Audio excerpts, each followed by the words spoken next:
Daf Yomi, Tractate Bava Metzia, page 32b, part 2. Siman, with the word Siman, Behemus, Ohev, Sone, Ravtan. The Gemara presents a mnemonic for a series of proposed proofs cited by the Gemara, and these mnemonics are animal of, friend, enemy, and collapser. Let us say that a Braita supports Rava's opinion that the requirement to prevent suffering to animals is by Torah law. If one encounters the animal of a Gentile, collapsed under its burden, he tends to it and unloads its burden as he would the animal of a Jew. The Gemara reasons, granted, if you say that the requirement to prevent suffering to animals is by Torah law, it is due to that reason that he tends to it as he would the animal of a Jew. But if you say that the requirement to prevent suffering to animals is not by Torah law, why does he tend to it as he would the animal of a Jew? The Gemara rejects that proof. There one tends to the animal due to enmity that would arise if Gentiles see Jews assisting their own people and not Gentiles. The obligation is not due to the requirement to prevent suffering of animals. And just as a disclaimer, I'm reading this Talmud and doesn't necessarily reflect my own opinions. I'm just reading it as it is. Okay? Continuing. So too, it is reasonable to explain the Braita in this manner, as it is taught in another Braita. If the animal of a Gentile was loaded with wine used for a libation to idolatry, the animal is collapsed, and the animal is collapsed under its burden, a Jew does not attend to it. Granted, if you say that the requirement is to prevent suffering of animals is not by Torah law, it is due to that reason that he does not attend to it. But if you say that the obligation is by Torah law, why does he not attend to it? Isn't the animal suffering? The Gemara answers that this is what the Tana is saying. And to load the animal with wine used for libation to idolatry, he does not attend to it. Loading an animal does not alleviate its suffering.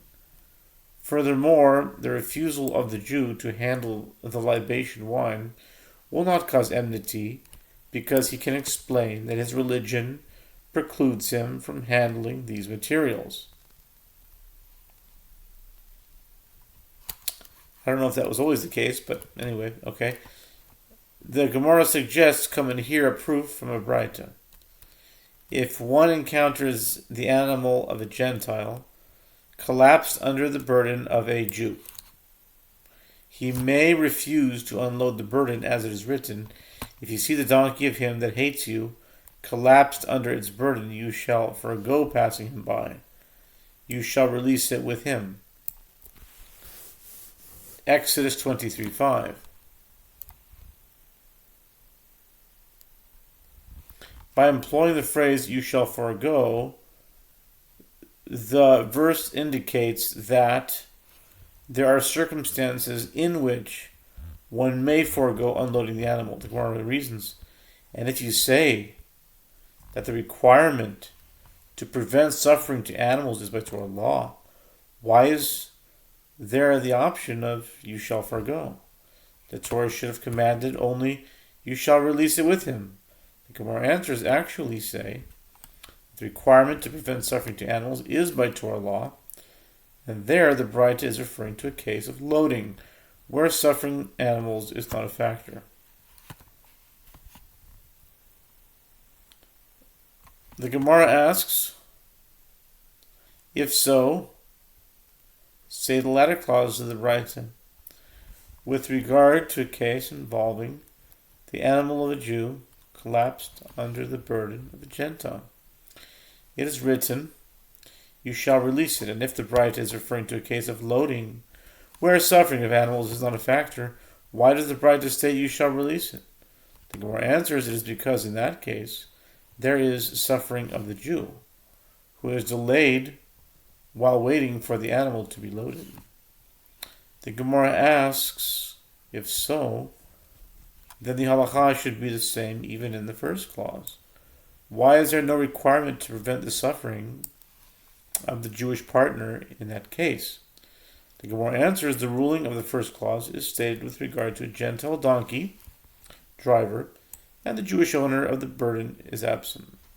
The ruling of the latter clause is stated with regard to a Jewish donkey driver, and one is obligated to prevent his suffering. The Gemara asks, on what basis did you arrive at this definitive assertion? That the animal of a Jew is driven by that Jew, and the animal of a Gentile is driven by that Gentile. The Gemara answers, the typical state of matters is that a person follows his donkey. The first clause addressed the case of a Gentile's donkey, so presumably its driver is Gentile.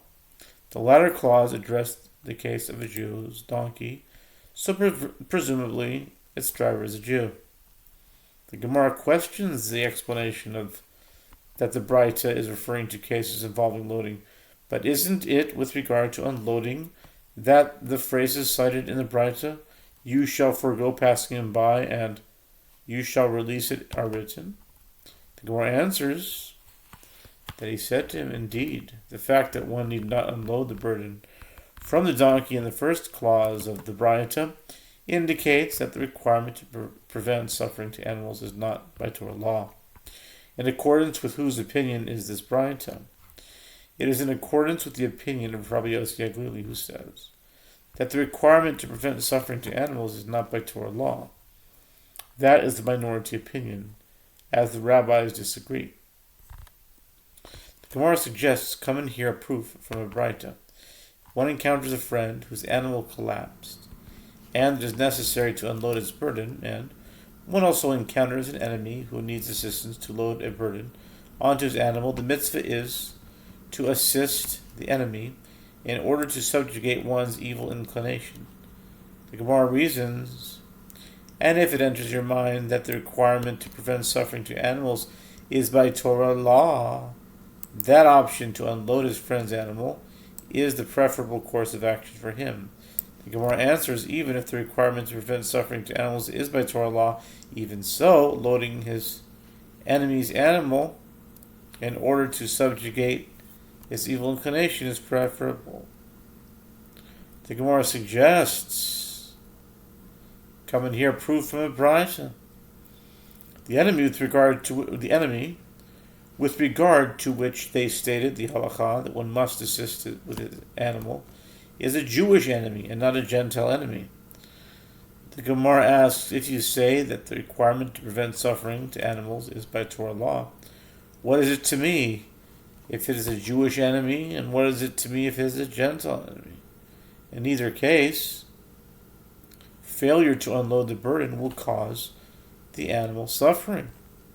The Gemara answers, do you maintain that the reference in the Braita to an enemy applies to the enemy mentioned in the verse, if you see the donkey of him that hates you collapse under its burden, you shall release it with him? It applies to the enemy mentioned in the Braita cited above, in which the Tana taught that loading a burden onto an enemy's animal is preferable to unloading a burden from a friend's animal. Tashima, the Gemara suggests, come and hear a proof from a Braita.